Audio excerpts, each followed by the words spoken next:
Alright, so in the last video we did an example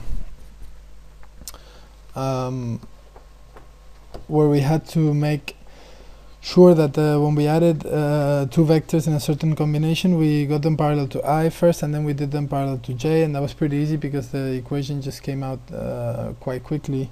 But now we're going to do one which is a little bit more involved, and we did also one of these in the lesson, and it involves a simultaneous equation. The question is looks a bit different. They actually ask us for a particular direction in the end, which is a mixture of both i's and j's, so not only parallel to I or parallel to J, but both. So it says, given that A is equal to I minus 2J and B is equal to minus 3I plus J, find lambda. So find lambda if A plus lambda B is parallel, find lambda if A plus lambda B is parallel to minus I minus 3J. So find lambda if A plus lambda B is parallel to minus I minus 3J. So that's our vector that it's going to be parallel to, and so let's do it.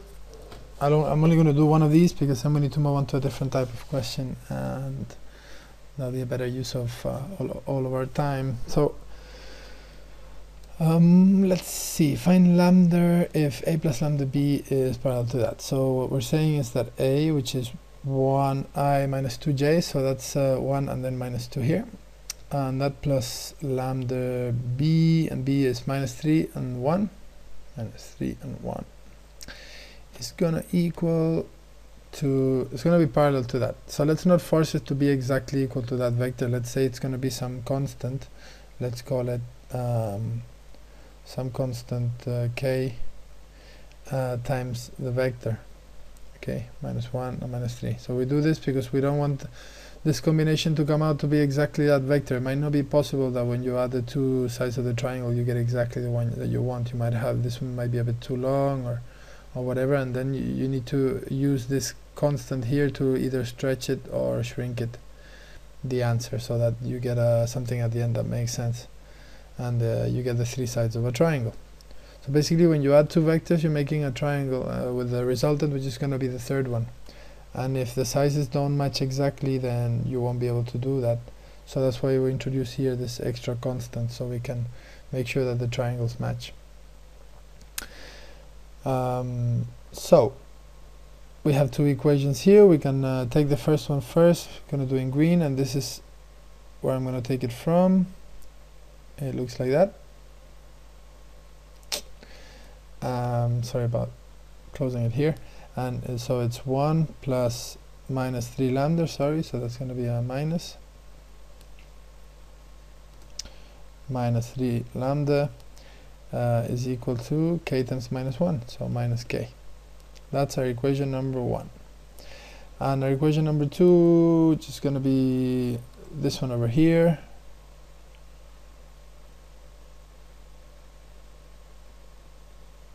that one is looks like minus 2 plus lambda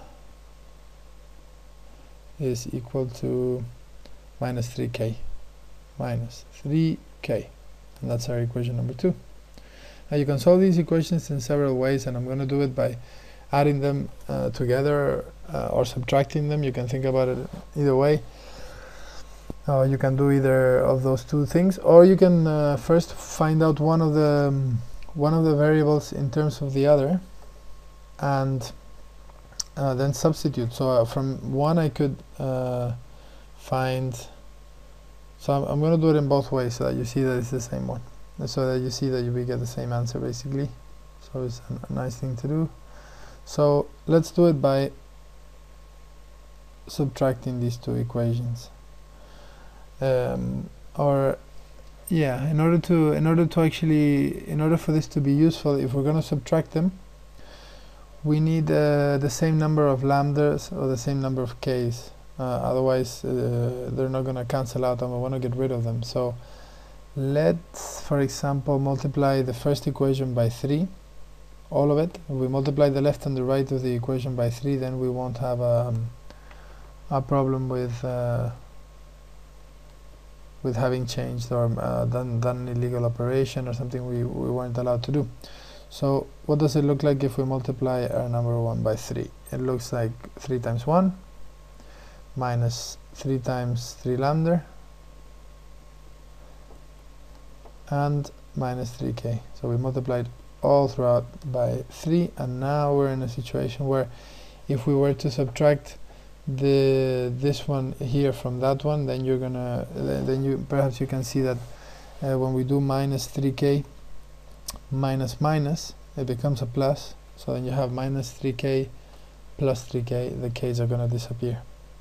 So we're gonna subtract these, right? So if we call this new equation equation 3, we get rid of this here just because it's a bit annoying.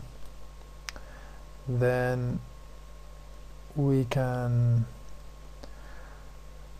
say that what we're going to do here is to subtract 2 minus 3. So to subtract 3 from 2. 2 minus 3, subtracting this equation from that one. We have, whoa, don't know what happened there. Sorry about that. It's technology is pretty cool, but sometimes you get things like that happening. Okay, so let's subtract them. Minus 2 minus 3 is going to be minus 5. Lambda minus minus 9 lambda is the same thing as lambda plus 9 lambda, so that's going to be plus 10 lambda. And minus 3k minus minus 3k is the same thing as plus 3k, so these are going to disappear and you get a 0. So now we have an equation which is what we wanted, right? Now we have an equation which is only in terms of lambda.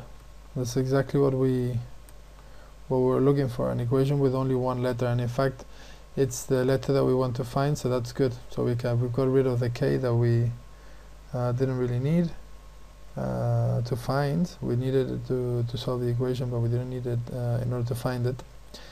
We didn't need to find it for the question. So we've been asked for the lambda, and now we can solve this. So we can say, okay, let's pass the 5 to the other side. You do that by adding 5 to both sides. So if you add 5 to the left, it disappears, and to the right you get it here. So then lambda becomes 1/2 when you divide both sides by 10. 5 over 10 is the same thing as 1/2. So that's one way of doing it. How are we doing for time? Only 2 minutes. So I'm going to do it the other way just so you see that we get the same thing. So lambda is equal to 1/2. That would be the solution of the problem. So we know that that's what this needs to be here in order to get something at the end that's parallel to this vector. So with the other one, here we had our first two equations, and we could have just said, okay, so if this is our equation for lambda, then if this is minus k, then plus k is got to be the opposite, multiplied by minus 1. So I'm going to multiply this by minus 1, I get plus k, and this by minus 1, I get, well, minus 3 lambda goes to plus 3 lambda, and positive 1 goes to minus 1. So that's why I've written them in this order, because otherwise we would have minus 1 plus lambda, which is a bit more weird, but it's the same thing. So now we know what k is. We can use substitution to put it into our second equation. So we've already used this one, we don't need it anymore. It's just this one rewritten, and now we use k and we introduce it into here, into this k, and we use our second equation to solve it. So it would look like minus 2 plus lambda is equal to minus 3 times k, and we know that k is equal to this, so we have 3 lambda minus 1. So I've just introduced this full k, which is this full thing here. I've just put it into there. Now we open this up. In order to be able to solve it, we have minus 3 times 3 lambda is minus 9 lambda, and the minus 3 times minus 1 is plus 3. So now we move the lambdas all to one same side and the numbers to the other. So let's add 2 to both sides. It disappears from over there and it comes over here, so we're going to have a plus 5. And let's add 9 lambda to both sides, so we get rid of the negative ones here. This is going to be 0 lambda, and this is going to be 1 plus 9, so it's going to be 10 lambda. So 10 lambda is equal to plus 5, so therefore lambda is again 5 divided by 10, which is, as before, 1/2. So we got the same by doing the substitution, and I'm out of time, so I'm going to say bye and see you in the next video.